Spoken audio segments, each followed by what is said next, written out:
19절 말씀을 한번 읽어보면요. 그의 남편 요셉은 의로운 사람이라. 오늘 살펴볼 내용이 바로 요셉에 대한 표현이거든요. 하나님께서 요셉을 의로운 사람이다라고 기록해 놓고 있어요. 그런데 19절 말씀에서 요셉의 행동을 보면은 전혀 의롭지가 않다는 걸 알 수가 있어요. 그를 드러내지 아니하고 가만히 끊고자 하여. 그러니까 지금 요셉은 약혼을 했고 그리고 이제 1년 정도 후에는 이제 결혼식을 앞둔 남성입니다. 그런데 가만히 보니까 어느 날 약혼을 마치고 나서 보니까 자기 아내 될 마리아가 임신했다고 하는 소식이 들리는 겁니다. 자기 아이는 아닙니다. 얼마나 놀랬겠어요. 그 당시 관습으로는 일어날 수 없는 일이거든요. 요셉은 마리아의 임신 소식을 듣고 드러내지 아니하고 가만히 끊고자 했다. 다시 말해서 약혼을 조용히 취소하려고 했던 겁니다. 그런데 하나님은 요셉을 의로운 사람이다 라고 표현을 해놨어요. 이제 오늘 이 부분을 보면서 이렇게 비겁하게 보이고 몰래 도망가려고 하는 그를 왜 하나님은 의로운 사람이라는 단어를 굳이 갖다가 거기다가 쓰셨을까라는 것을 한번 생각을 해보면서 은혜를 나누려고 합니다. 성경에 보면은요, 의인들에 대한 이야기는 참 많습니다. 노아의 경우도 보니까 노아는 의인이요 그 시대 당대의 완전한 자다. 이것도 사실은 표현이 마음에 들지 않아요. 노아가 이 6장 읽고 나서 바로 넘어가면서 뭐예요? 술 취해가지고 또 이렇게 주정 부리는 장면이 나오잖아요. 근데 완전한 자라는 표현을 해요. 이런 것들은 우리가 상당히 이해하기가 힘들거든요. 분명히 실수도 하고 분명히 넘어지기도 하는데 그는 당대의 완전한 자다. 그 시대에 그만한 사람이 없었다는 거잖아요. 그리고 여러분 욥기서도 보니까요. 그 사람은 온전하고 정직하여 하나님을 경외하며 악에서 떠난 자더라. 지금 욥에 대한 칭찬입니다. 근데 욥기서도 한번 이제 3장에서부터 이제 4장 넘어가고 이제 나머지 37장까지 가면은요. 욥의 허물이 이로 말할 수 없어요. 그런데도 불구하고 그는 온전하고 정직하고 하나님을 경외한다. 악에서 떠난다. 또 아브라함도 나오는데요. 여호와께서 그를 의로 여기셨다. 유대 사회에서는 의로운 사람입니다라는 말을 할 때요. 좀 어떤 규칙들이 있습니다. 이 차디크라고 하는 의로운 사람이다라고 하는 말은 하나님과 관계가 올바로 돼 있는 사람을 말해요. 그러니까 하나님과 관계가 올바로 돼 있으니까 결국은 율법을 지키는 사람이죠. 그런데 여러분 1번을 한번 보세요. 율법을 지키는 사람입니까? 철저히 지키는 사람입니까? 철저히 지키는 사람이란 말이에요. 그러니까 좀 남다른 사람이에요. 죄하고는 거리가 먼 사람이고 율법을 철저하게 지키는 그런 사람이죠. 그래서 율법을 철저히 준수하는 사람을 이 유대 사회에서는 의인이라는 칭호를 붙여줍니다. 도덕적으로도 흠이 없는 사람입니다. 벌써 도덕 이야기 나오고 윤리 이야기 딱 나오는 순간 아하, 이게 마리아가 문제가 되는구나. 이걸 알 수가 있죠. 그리고 또 자비롭고 이타적인 사람입니다. 자기 욕심을 채리고 어디 가가지고 이렇게 자기 것 챙기려고 하는 그런 것들은 쉽게 보이지 않는 그런 사람들이에요. 그리고 공동체에 들어가서요. 책임을 지는 사람이에요. 그러니까 리더죠. 그러니까 무슨 일을 맡겨주든지 자기가 거기서 책임을 지고 그 일들을 감당해내는 그런 사람을 의인이다라고 유대사회에서는 많이 해요. 이런 사람들은 하나님 앞에서 올바른 관계를 가지고 있기 때문에 신앙과 삶이 일치하는 사람들입니다. 한마디로 말하면은 유대사회에서의 의로운 사람은 하나님과 사람 사이에 올바른 관계가 추구돼야 되고 그리고 율법을 자기의 삶으로 실천하고 또 정의롭고 자비로운 사람이어야 된다.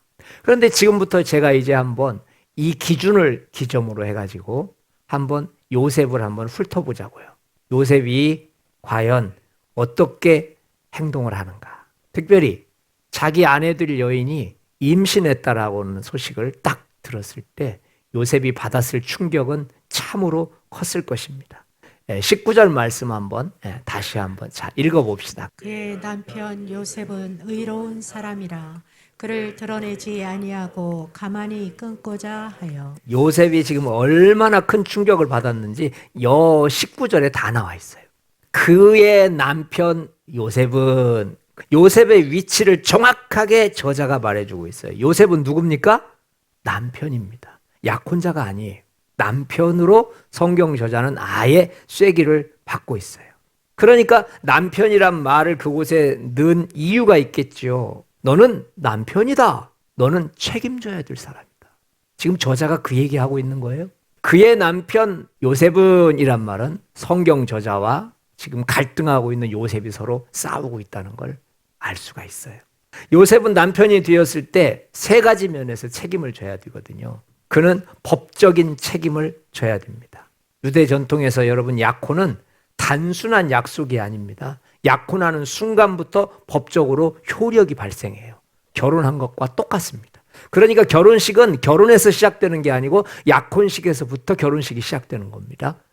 그래서 이제 요셉은 마리아의 남편으로서 그를 보호하고 돌봐야 될 의무가 이미 주어진 것이죠. 요셉이 자신이 남편이라는 거 몰랐을까요? 당연히 알았죠. 그런데 왜 가만히 끊고자 했을까요? 그 사건이 감당할 수 있는 사건이 아니었던 거예요. 착한 줄 알았던 마리아가 다른 남자 아이를 가지고 있다는 것에 대해서 감당이 안 되는 겁니다. 분명히 법적 책임을 져야 한다는 거 알고 있거든요. 분명히 약혼했거든요. 그런데도 도망가고 싶은 거예요. 또 이 남편이라고 하는 말 속에는요, 사회적인 책임을 감당해야 돼요. 유대 사회에서는 어떤 경우도 남편 없이 임신하거나 남편 없이 아이를 낳는 것은 심각한 사회적 문제입니다. 이건 있을 수 없어요. 정상적 가정이라면 반드시 그 안에는 남편이 있어야 됩니다. 요셉은 자신이 남편의 자리를 지켜야만 마리아가 보호받을 수 있다는 것을 잘 알고 있어요.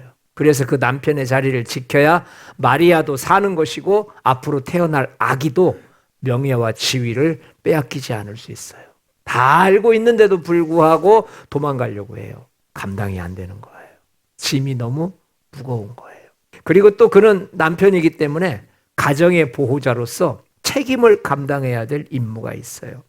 남편으로서의 요셉은 마리아와 예수의 보호자로서 그리고 아버지로서의 책임을 가지고 있습니다. 유대 사회에서 가정의 아버지는요, 그냥 물리적인 아버지만 의미하지 않아요. 이건 영적인 하나님의 역할을 하는 사람.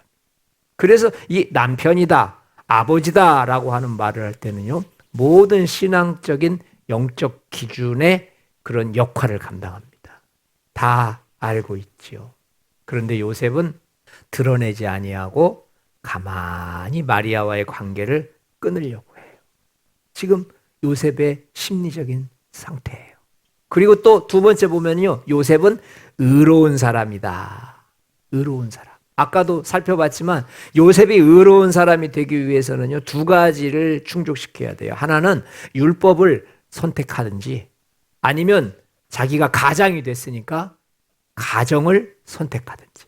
그래서 만약에 율법을 선택한다면 마리아는 어떻게 될까요? 누구든지 남의 아내와 간음하는 자는 그 간부와 음부를 반드시 죽일지니라. 만약에 율법으로 나는 의로운 사람입니다 라고 이야기를 하는 순간 마리아는 죽어야 되는 거예요.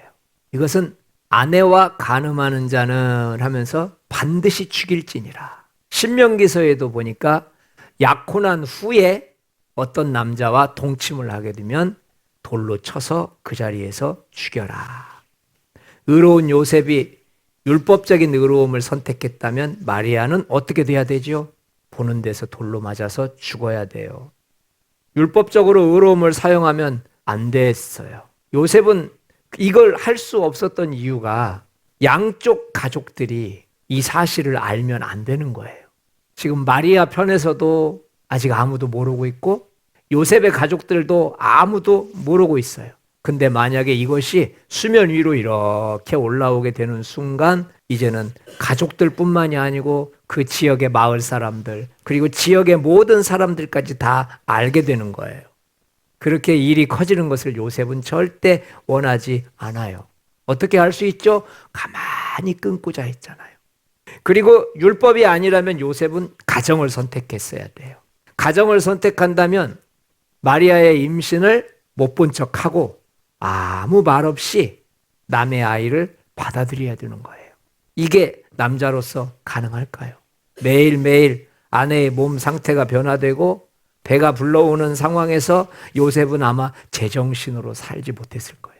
요셉은 아무 일도 없었다는 듯이 마리아를 선택할 수가 없었던 거예요. 그래서 역시 조용히 끊으려고 했죠. 드러내지 아니하고 가만히 끊고자 하여, 바로 요게 요셉의 본심입니다. 현재 요셉은 모든 것을 제로 상태에서 되돌리고 싶은 거예요. 앞에서 말한 법적인 책임, 나도 알고 있다. 사회적인 책임, 가장으로서 해야 될 책임, 나도 다 알고 있다. 그러나 나는 이걸 다 원상태로 돌리고 싶다. 없었던 일로 하고 싶다. 그래서 자신은 일어난 일에 대해서 어떤 책임도 지고 싶지 않은 거예요. 내가 임신시킨 게 아니잖아요. 뱃속의 아이는 내 아이도 아니잖아요. 그냥 나 혼자 조용히 끝내면 다 해결될 일이에요. 뱃속의 아이는 마리아가 책임질 일이지 애매한 자신이 책임질 수는 없다는 거죠. 그래서 조용히 하고 싶은 겁니다. 그래서 조용히 이 문제를 끝내고 싶은 거예요. 1장 19절 말씀에 드러내지 않는다, 가만히 끊는다라고 하는 말 속에서 지금 요셉은 도에 지나칠 만큼 스트레스를 받고 있는 겁니다. 지금 이 상황을 감당할 수 없을 만큼 스트레스를 받고 있는 거예요. 그래서 이 드러내지 않는다라고 하는 말 속에서는요, 반대로 얘기하면은 지금 요셉의 속마음은 타고 있다는 겁니다. 가만히 끊고자 했다라고 하는 말은 요셉은 지금 그 속에서 너무 급하다는 거예요. 빨리 끊고 싶은 거예요. 빨리 무슨 문제든지 끝내버리고 싶은 거예요. 지금까지 우리는 요셉의 상황을 살펴봤어요. 약혼자가 임신에 대해서 얼마나 큰 충격을 그가 지금 받고 있는지를 살펴봤습니다. 모든 것을 부정하고 있는 한 남자의 고뇌와 슬픔, 그리고 자기 부정의 모습을 보았습니다. 이런 사람을 성경은 의로운 사람이래요. 의로운 사람. 하나님께서 왜 요셉을 의로운 사람이라고 부르셨는지 이제 한번 찾아가 보도록 하겠습니다.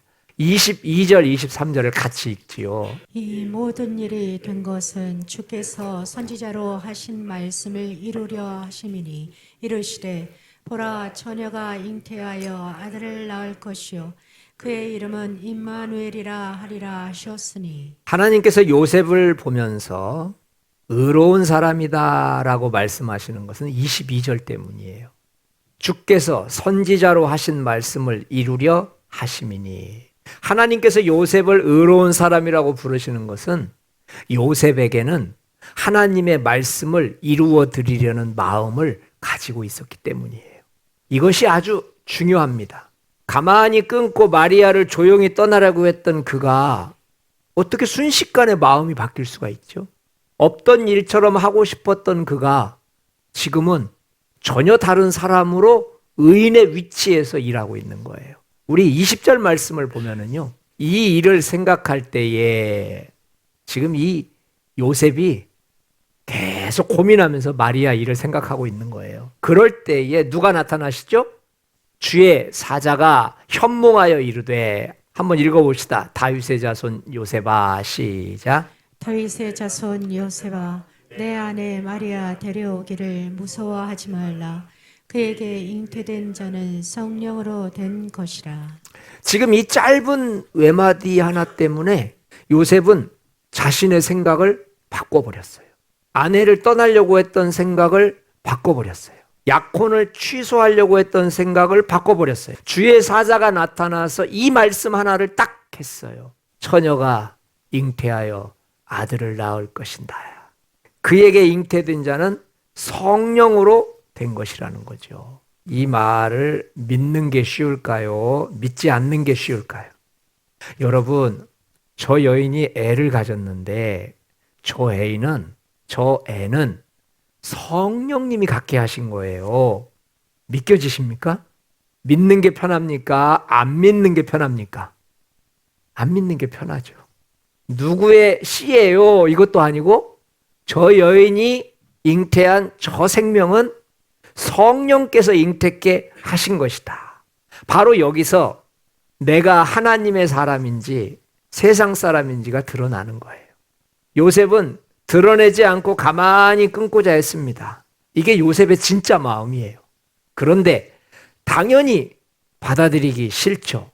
이런 사건에 휘말리고 싶은 남성이 어디 있겠어요. 가문의 망신 아닙니까? 요셉의 여러분 가문이 어떤 가문인지 아세요? 다윗 가문입니다. 왕족이라고요.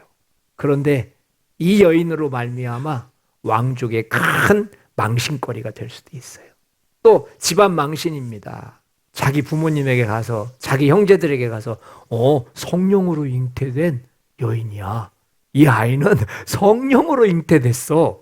말을 할 수가 없지요. 그 말을 하는 순간 이상한 일이 벌어지니까요. 그리고 개인적인 망신은 뭐예요? 지역사회 속에서 고립되는 거예요. 모든 수모를 다 당하는 거예요. 그런데 요셉은 어떻게 말합니까? 주님이 한 말을 아멘 하고 받아들입니다. 이렇게 받아들임으로 인하여서 앞으로 수백 가지의 일들이 터질 텐데 요셉은 그것을 받아들입니다. 결혼하자마자 여기저기서 수치와 조롱이 시작될 수도 있는데 요셉은 그것을 받아들입니다. 그 비현실적인 상황에서도 요셉은 자기의 유익을 구하지 않고 하나님의 말씀을 따라갑니다. 그래서 하나님께서 요셉을 의로운 사람이라고 부르시는 거예요. 의로운 사람이란 죄를 안 짓는 사람을 말하는 게 아니고 하나님의 말씀을 따라가는 사람을 말합니다. 여러분과 저에게 의로운 사람이 되시기를 축원드립니다. 많은 사람들은 성경에서 의로운 사람이라고 이야기를 할 때 죄를 안 짓는 사람을 의로운 사람이라고 이해하고 있어요. 그것은 단어가 세상적인 단어와 겹치기 때문에 그래요. 성경에서 말하는 의로운 사람이라고 하는 것은 죄를 안 짓는 사람을 말하는 것이 아니고 이것이 하나님의 뜻이요라고 말했을 때 따라가는 사람을 말합니다. 그래서 처음에 읽었던 아브라함이 여호와를 믿으니 그를 의로 여기셨더라. 그래서 그 이야기가 나오는 것입니다. 자, 요셉이 정말로 의로운 사람이 됐을까요? 의로운 사람이 됐다면 이제부터 그는 의로운 행동을 할 것입니다. 한번 의로운 행동을 하는지 보겠습니다.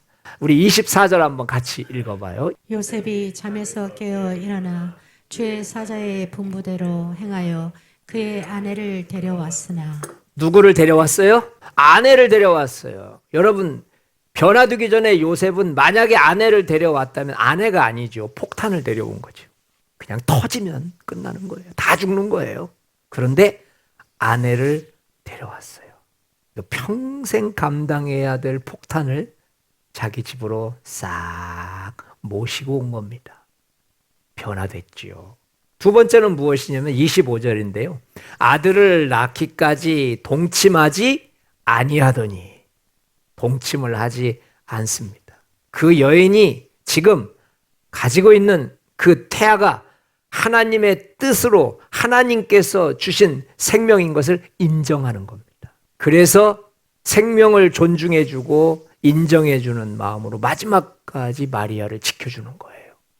변한 거죠. 그리고 여러분, 나음의 이름을 무엇이라 하라? 예수라 하라. 자기 가문 이름 따지 않았어요. 자기 후손이라고 자기 이름 따가지고 하지 않았어요. 하나님께서 시키는 대로 그대로 이름을 예수라고 그랬어요. 자기 집안에 이런 이름은 없거든요. 요셉은 평생 십자가를 지고 이제 마리아와 결혼을 하는 겁니다. 요셉이 변화되어진 의인의 모습입니다. 자, 하나님께서는 이 사건을 언제부터 계획하셨을까요? 이사야서 한번 읽어볼까요? 보라 처녀가 잉태하여 아들을 낳을 것이요 그의 이름을 임마누엘이라 하리라. 지금 이 예언의 선포를 했던 이사야 시대가 BC 740년에서 700년입니다. 예수님이 오시기 740년 전에 했던 것이에요. 근데 그것이 700년 후에 똑같이 예언이 나옵니다. 마태복음인데요. 보라, 처녀가 잉태하여 아들을 낳을 것이요 그의 이름은 임마누엘이라 하리라. 여러분 같은 말이지요? 몇 년 차이가 난다고요? 750년 차이 납니다. 근데 똑같은 이야기를 750년 후에 다시 하신 것입니다. 오늘 본문의 사건은 적어도 하나님께서 750년 동안 계획하신 거예요. 이 사건 하나를 만들어 내시기 위해서 750년 전부터 설계도를 그리시고 계획을 하시고 설계 도면을 쫙 하신 거예요. 그런데 750년 넘게 계획된 설계도 치고는 엉터리예요. 엉터리. 23절 보세요. 처녀가 잉태하여. 시작부터 거짓으로 시작하지 않습니까? 임신 소식을 딱 말하면서 처녀가 이렇게 말해요. 요셉의 아내가 이래야 되잖아요. 처녀가 시작부터 거짓말이에요. 적어도 약혼한 후부터 시작해야 되잖아요. 남자와 여자가 썸씽으로 만났더라. 그 다음에 나와야 될 게 잉태하여. 이거 보라 처녀가 잉태하여. 여러분 굉장히 허황되지 않습니까? 이거 맨정신으로 못 봤습니다. 맨정신으로.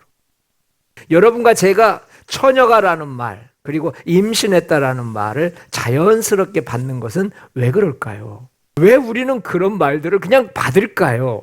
여러분 속에 계신 성령님께서 이 글을 쓰신 분이기 때문인 줄 믿습니다. 다 미친 겁니다.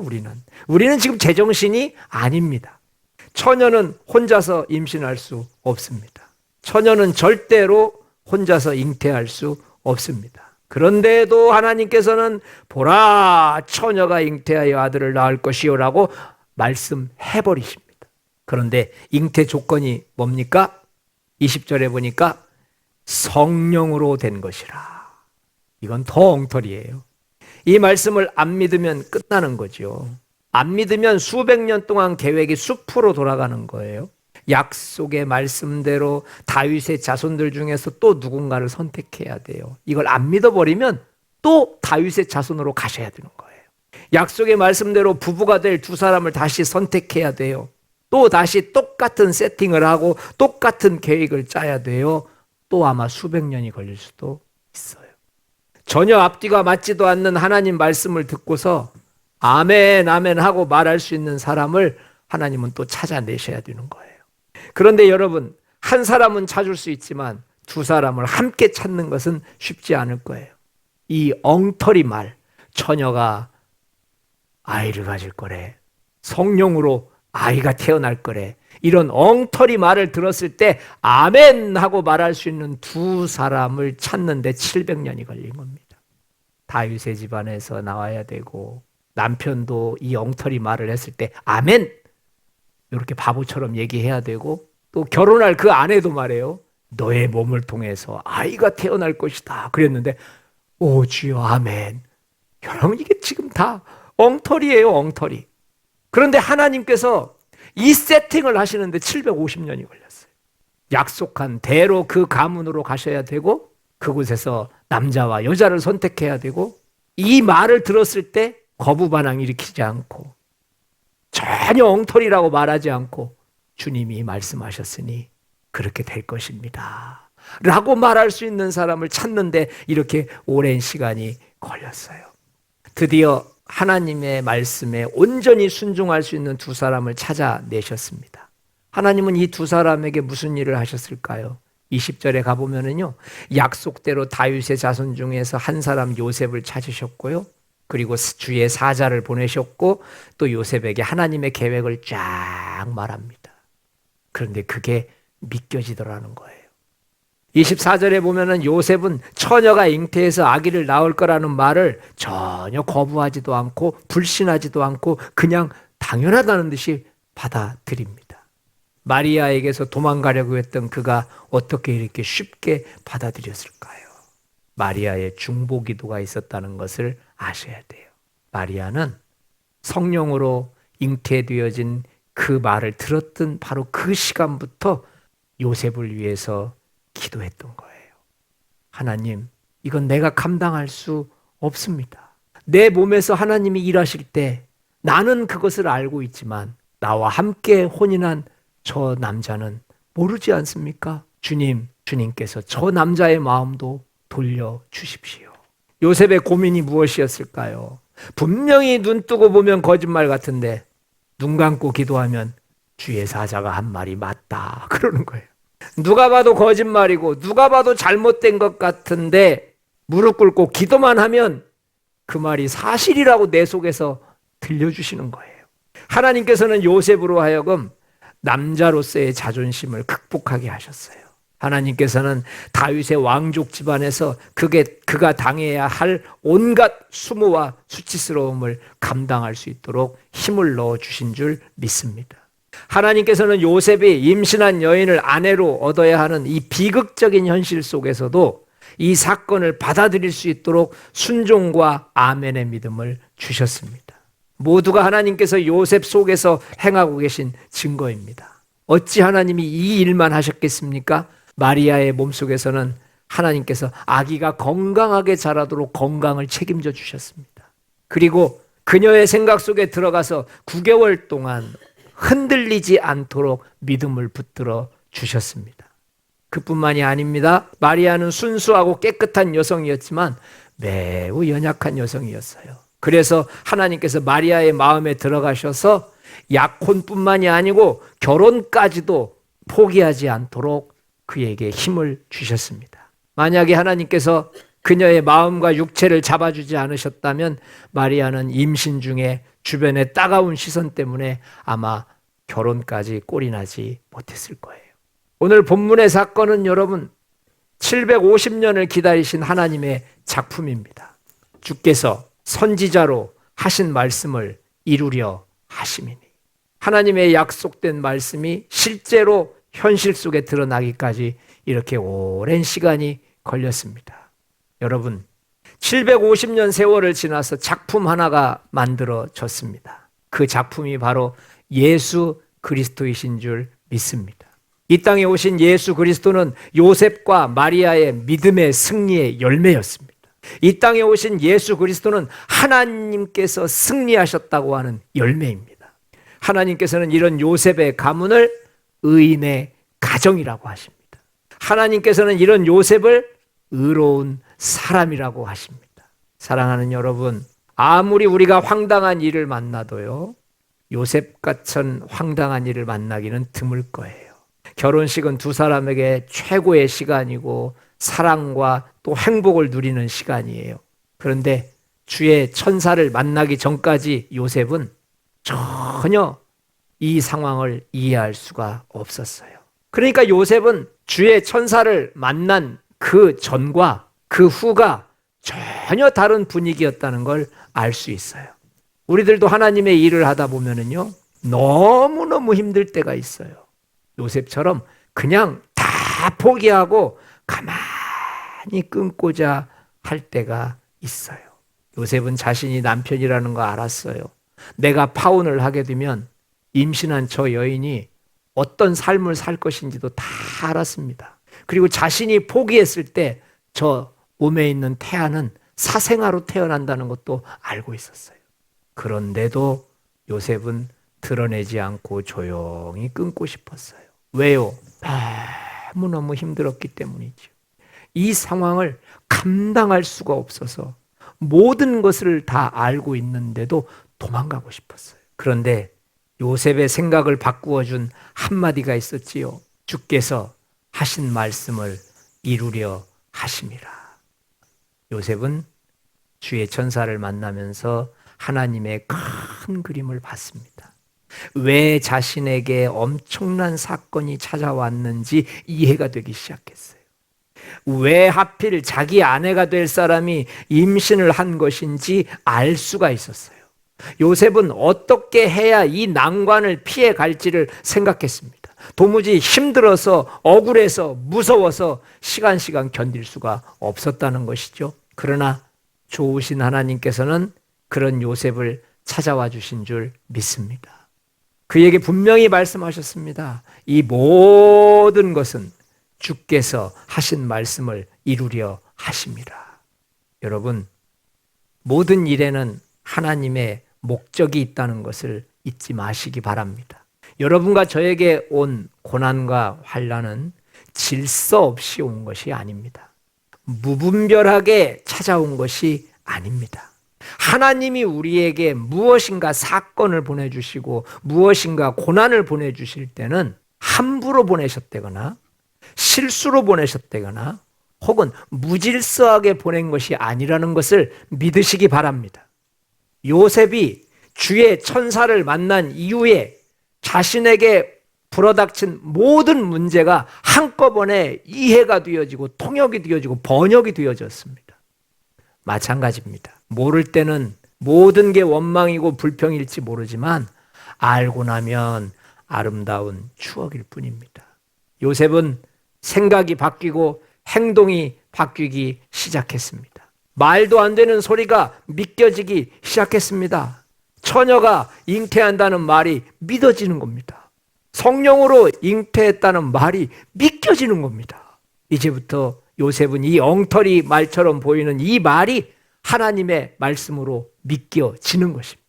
여러분과 제가 당하고 있는 모든 사건들이 그 엉터리 같은 사건, 내 인생에서 이것만큼은 오면 안 되지, 나 같은 사람에게 이 정도의 사건은 말도 안 되지, 해석도 안 되고 이해도 안 되지, 그런 엉터리 같은 사건이라 할지라도 그게 하나님이 보내신 것임을 믿겨지시기를 축원드립니다. 요셉은 모든 것이 믿겨졌습니다. 모든 것이 다 하나님이 하신다는 것을 믿겼습니다. 그래서 그의 행동은 과감해졌지요. 그의 행동은 용감해졌죠. 그 임신한 여인을 자기 집으로 데려옵니다. 그리고 그 아이의 이름을 정확하게 예수라고 짓습니다. 다시 한번 요셉에게 질문해 보면 어떨까요? 요셉 씨, 당신은 잉태한 마리아와 결혼하는 것이 즐거우십니까? 주의 천사를 만나기 전에 이 질문은 죽을 맛이었지요. 그런데 하나님의 뜻을 다 이해하고 난 지금 당신은 잉태한 마리아와 결혼하는 것이 좋으십니까? 틀림없이 요셉은 이렇게 말했을 거예요. That's okay. 좋습니다. 만족합니다. 요셉 씨, 마리아의 뱃속에 있던 아기가 태어나는 것이 두렵지 않습니까? 혹시 의심되진 않습니까? 만나기 전에 요셉이라면 감당이 안 됐겠지요. 자기 집안에서 저런 아이가 태어나요? 그러나 주의 천사의 말을 들은 이후에 요셉이라면은 우리 집안에 예수가 태어난 것은 경사입니다. 요셉의 결혼식에서 요셉은 웃고 있을까요? 화내고 있을까요? 보통 1년 후에 결혼식이 치루어집니다. 벌써 아이는 출산했다는 얘기죠. 아이가 출산할 쯤에 요셉은 마리아를 껴안아주고 있을까요? 아니면 맹대하고 있을까요? 이제 여러분과 저에게 질문을 합니다. 드러내지 아니하고 가만히 끊고 싶으십니까? 아니면 임신한 마리아를 나의 집으로 데려오고 싶으십니까? 내 인생에 이런 사건은 있을 수 없어 끊어버리고 싶으십니까? 아니면 하나님 말씀을 이루시기 위해서 임신한 마리아 그 사건을 나에게 내 집으로 초청하고 싶으십니까? 요셉이 하나님의 뜻을 몰랐을 때는 임신한 마리아는 무거운 부담이었습니다. 그러나 하나님의 뜻을 알고 나니 임신한 마리아는 복이었습니다. 오늘 이 시간 함께 기도하기를 원합니다. 나에게 하신 말씀을 이루시려고 나에게 꼭 필요한 사건을 지금 보내주셨다는 생각 안 해보십니까? 내게서 말씀을 이루시려고 이 사건이 나에게 필요한 것이구나.